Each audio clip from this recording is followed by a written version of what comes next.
Welcome to Man Does Tech, where I solve the problems you didn't even know you had. You'll start by getting maps ready.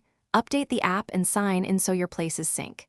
Enable location and microphone permissions so GPS and voice actions work reliably. Once done, open Maps and use the search bar to type an address or long press the map to drop a pin. Make sure the blue dot shows your position. If it doesn't, tap the target icon to center the map. This begins navigation setup immediately and avoids guesswork about where you are. Next, build the route. Tap directions and pick driving, transit, walking, or biking so Maps uses suitable roads and timing. You can also select rideshare.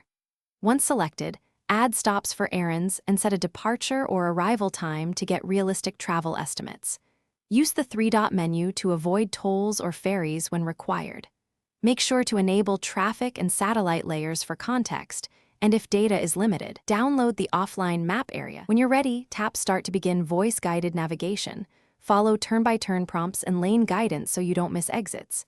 If traffic changes, Maps will suggest faster alternate routes. Tap 1 to switch.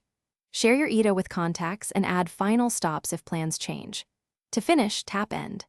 If navigation is inaccurate, try toggling location off/on, confirm app permissions, clear cache, update the app, or use a downloaded offline map. These steps usually restore reliable GPS and routing. Thanks for watching. If you found this helpful, don't forget to like and subscribe.